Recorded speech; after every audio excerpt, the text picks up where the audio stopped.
OutZone.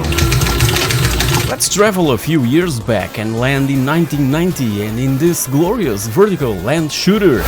OutZone is one of my top 26 favorite arcade games ever made, mainly due to its concept, playability and freaking awesome soundtrack. Toplan is probably best known for the lovely Snow Brothers, and OutZone is a sort of evolution from the studio's traditional shoot-em-ups like Fire Shark. And what an evolution it was!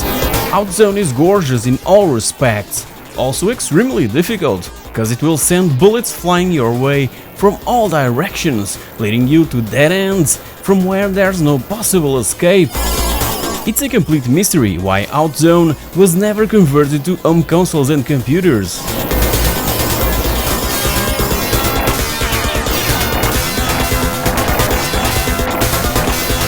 Ruff and Tumble.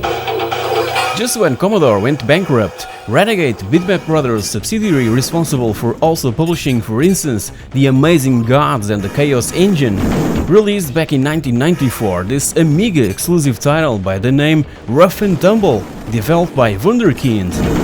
If I'm not mistaken, it was the developer's only game commercially available title. I've never heard from them again since Ruff and Tumble. The demise of Commodore really crippled the 16-bit home computer video game market, and many smaller studios simply disappeared.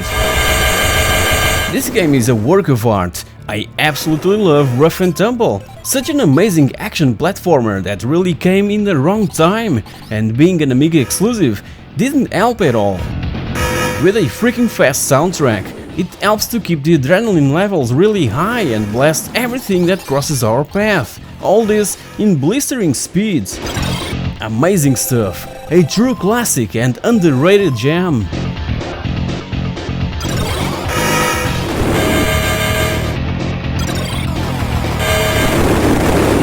Metal Slug. By 1996, I was all over the PC and the PlayStation, and most of my local arcade saloons were closing its doors.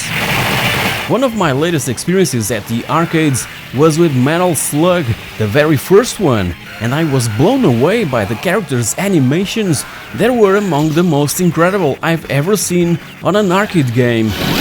It grabbed me right there, with also the awesome music and graphical quality, despite the slowdowns, cause there's so many stuff happening on screen at the same time, just like in those bullet hell shoot-em-ups.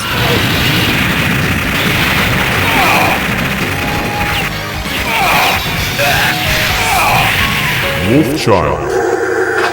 The Atari ST was the chosen platform to develop this outstanding piece of software, but it's on the Amiga that this game really shines. I even consider it to be an hidden gem, cause every time I talk to my friends about it, no one really knows it. For the ones that never played Wolfchild, well, you should! The game was created by Simon Phipps, the designer of Rick Dangerous and best known for providing that hilarious scream of death. The sheer speed at which things happen forces us to keep moving, making Wolfchild a super fast-paced game. Technically superb, with its awesome atmospheric graphics, lightning effects and smooth scrolling, Wolfchild is highly recommended to all fans of run-and-gun shoot-em-up platforming action.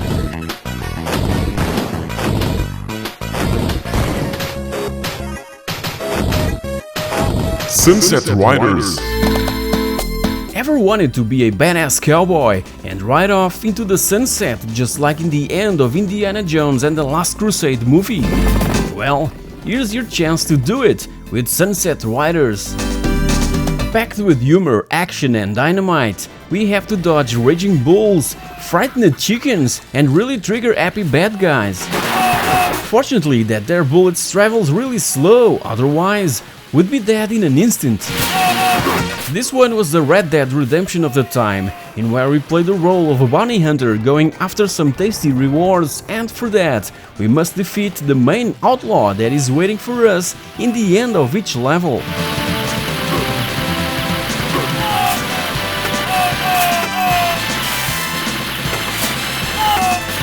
RoboCop.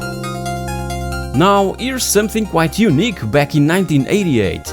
an arcade title licensed from a UK-based computer game company, Ocean Software, that held the rights to create a video game based on Paul Verhoeven's blockbuster movie. And the Ocean guys were smart enough for letting Data East come up with all the concept and design for the game. I remember coming down to one of my favorite local arcades and be hypnotized by RoboCop's demo mode, with its mind-boggling graphics and digitized speech. Serve the public trust, protect the innocent, uphold the law. I'll forever remember that. So if you've watched the movie, that is one of my favorites ever, you know what to expect. Lots of criminals to shoot, and the inevitable confrontation with ED-209 enforcement droid unit. One advice: don't waste your ammo. Make every bullet count. And the sound effect that the gun compartment on Robo's leg makes is just awesome.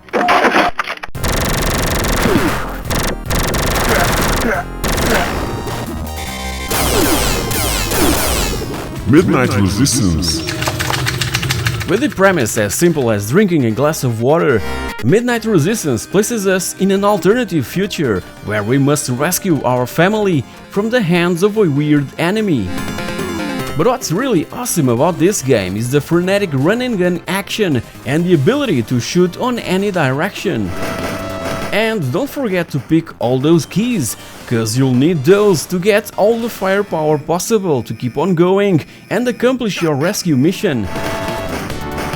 I simply love this game's setting, the level design, and the amazing and superb soundtrack.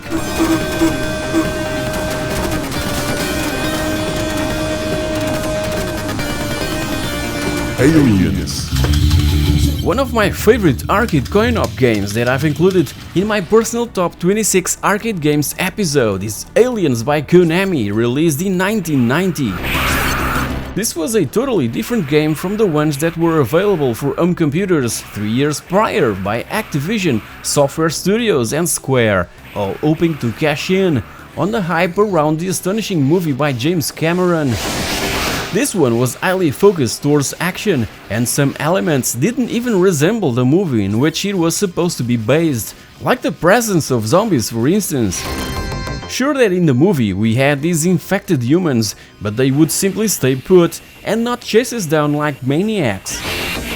But not being true to the motion picture isn't a bad thing. On the contrary, it's highly frenetic, intense, and even scary, if we obviously exclude these pink aliens. I guess that the guys at Konami didn't even watch the movie.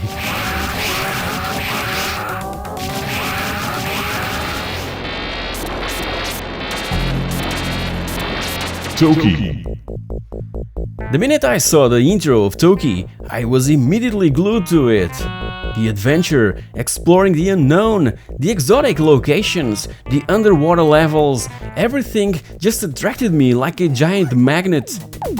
The graphical beauty, the characters' animations, the music, sounds, everything just seemed to be perfectly synchronized in complete harmony.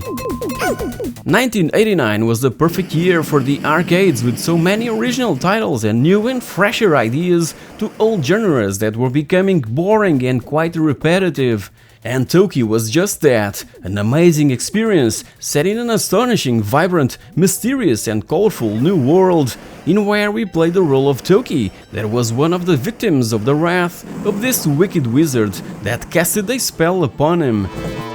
Now in his gorilla outfit, Toki has to travel through these treacherous places infested by raging animals and weird-looking beasts, defeat the wizard and rescue his loved one, Princess Maiho. A fabulous adventure that everyone should experience.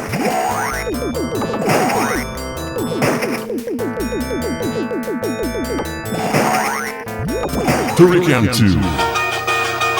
With the most amazing soundtrack ever created for an Amiga game by Chris Hulsbeck and superbly designed by Manfred Trans, Turrican 2 The Final Fight is, for me at least, the best platform run-and-gun video game.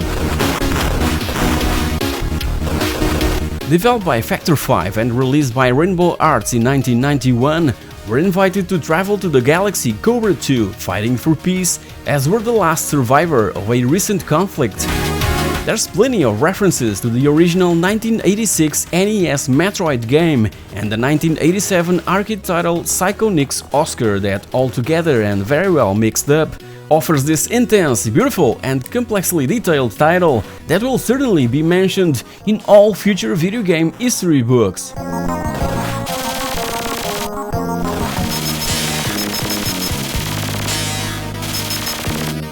As a sort of honorable mention, I have to bring Contra to the table, the arcade original obviously, but due to its unforgiving extreme difficulty, I could never really enjoy it the way it should, even with the help of the Konami code for 30 lives.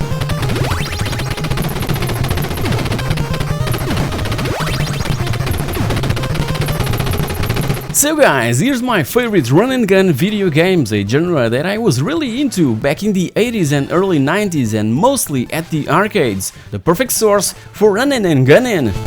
I obviously played a ton others, both on home computers and consoles, but after all these years, these were the ones that really fueled that spark and makes me come back to them really often.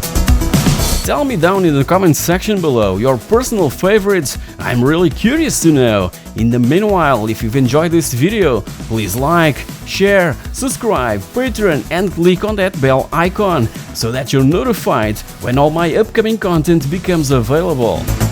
Thank you very much for watching and I'll see you all in my next video. Cheers!